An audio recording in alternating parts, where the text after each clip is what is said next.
Padrões repetitivos, compulsão à repetição, como é conhecido na psicanálise.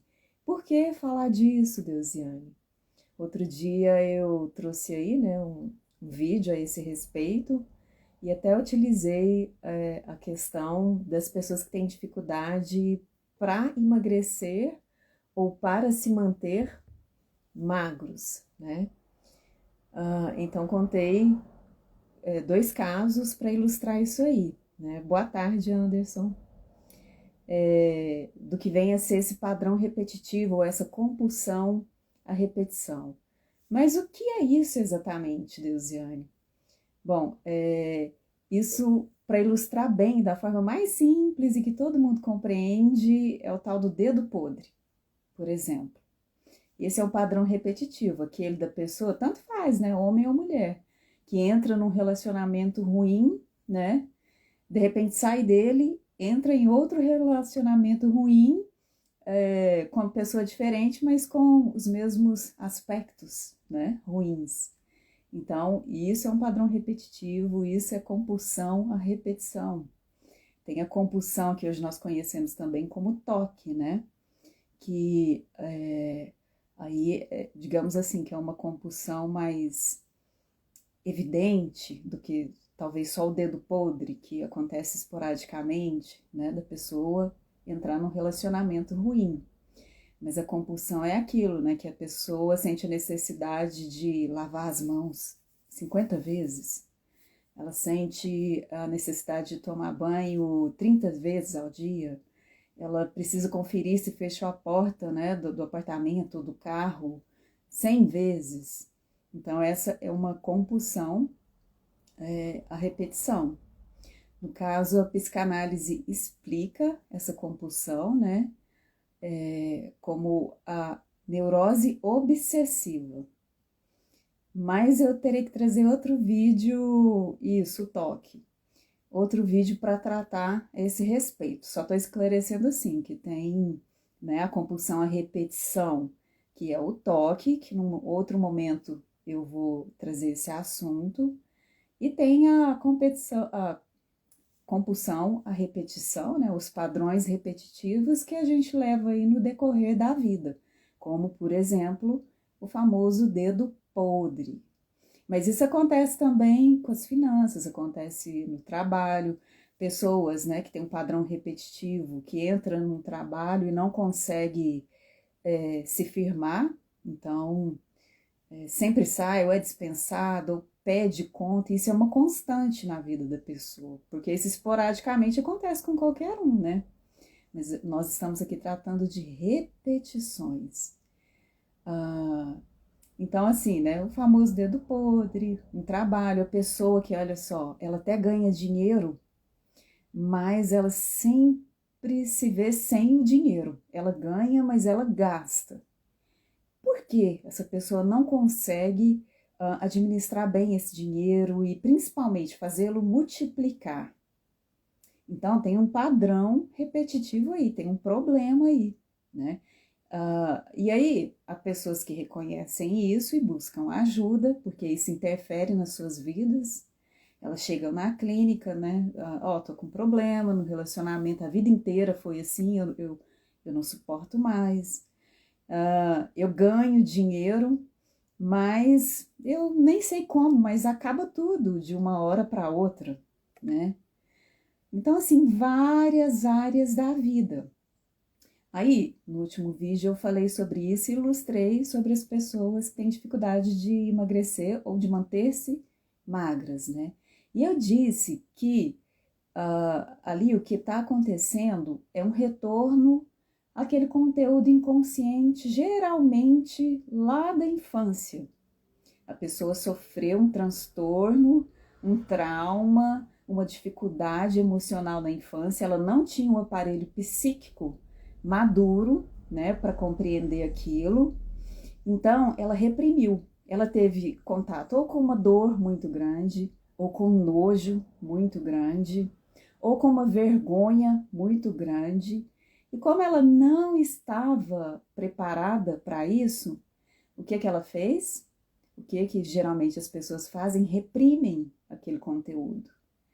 E aí acontece que algumas pessoas se esquecem completamente dele, eles são lançados lá no inconsciente, o próprio nome já diz, está inconsciente, né? Mas ele está latente, porque ele pulsa a vida toda, que foi o que eu disse no outro vídeo, para a pessoa ter um encontro lá de volta, né? Lá naquele momento para tratar, para solucionar, para resolver aquele problema da infância. Então as repetições, elas acontecem nesse intuito aí, né? Olha, você vai passar a vida toda, é o inconsciente falando, você vai passar a vida toda caminhando e você vai repetir até que você consiga voltar atrás e lidar com aquele problema, aquela questão que aconteceu. Só que isso não é consciente, a pessoa, ela sofre com as situações, né, ali da repetição específica dela. Porém, o que acontece é que essa pessoa, inconscientemente, o desejo fala outra coisa. Ela, conscientemente, ela quer fugir daquele padrão, daquele sofrimento, porém, o inconsciente dela quer que ela tenha contato justamente com aquele conteúdo. Então, é um conflito muito duro. A pessoa não entende desde que ela busque ajuda. E a psicanálise, ela trata muito, muito bem dessa questão. É uma abordagem, assim, extremamente preciosa para esse tipo de questão, porque a psicanálise tem essa preocupação de fazer o indivíduo voltar para dentro de si mesmo. Hoje, a psicanálise que eu pratico, né, no meu consultório é a pragmática, então a gente não vai passar anos no consultório em busca, né, essa atividade investigativa, né, até voltar lá nos primórdios da sua infância. Então, para a psicanálise pragmática, que é esse método, né, que eu aplico, há meios mais rápidos da gente lidar com esse conteúdo. Aí o que acontece? Dizendo, mas não é fácil de entender isso. Não, de fato, não é fácil. Isso, Anderson, é parecido com vícios. Vícios têm disso também. Inclusive, é outra temática. Eu acho interessante essa troca, porque me vem ideias assim de trazer um bate-papo com vocês. Eu quero falar sobre isso, a questão dos vícios. Mas então, o que acontece?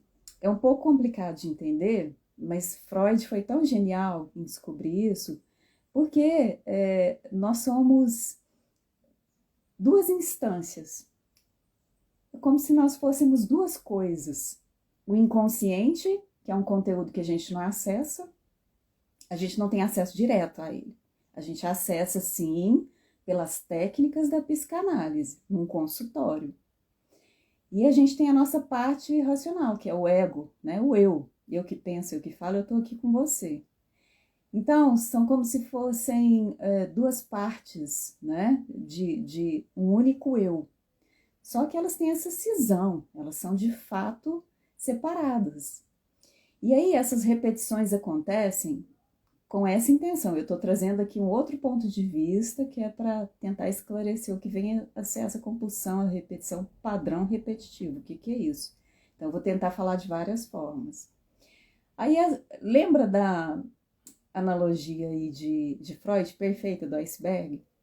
Isso que a gente pensa, esse eu que estou aqui com você agora, é a pontinha do iceberg.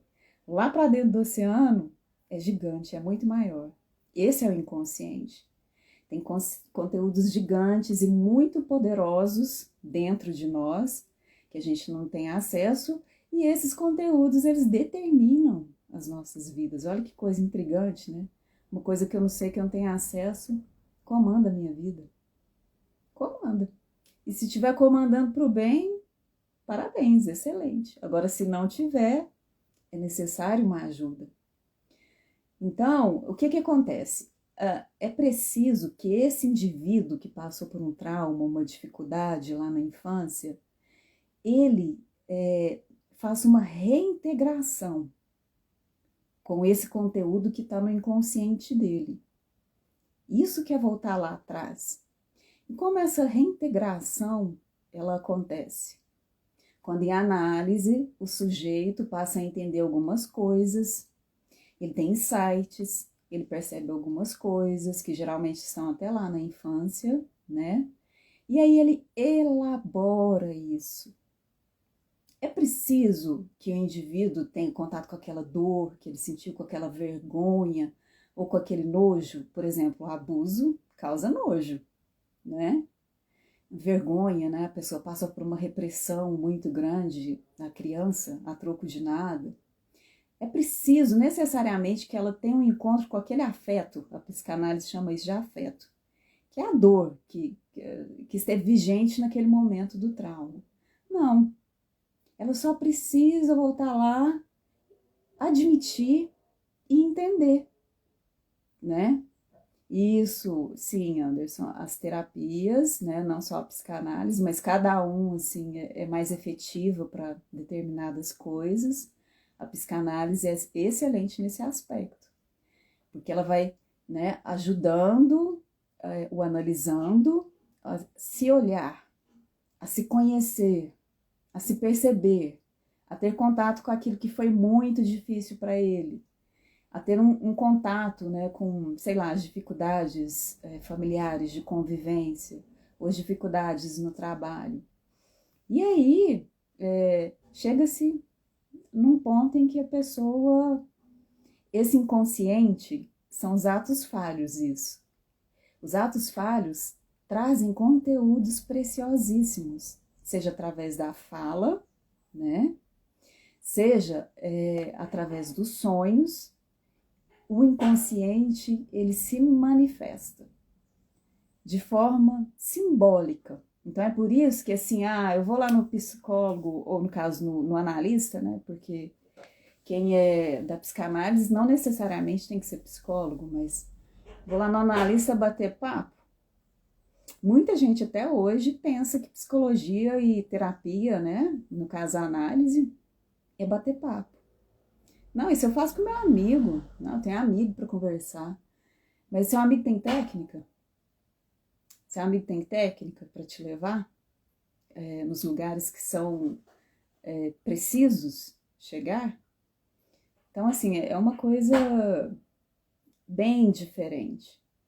Então, quando você faz essa, ajuda o paciente, o analisando a fazer essa integração, por que dessa repetição?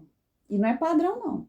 Cada pessoa pode sofrer de uma repetição de acordo com a vivência que ela teve lá no passado, né?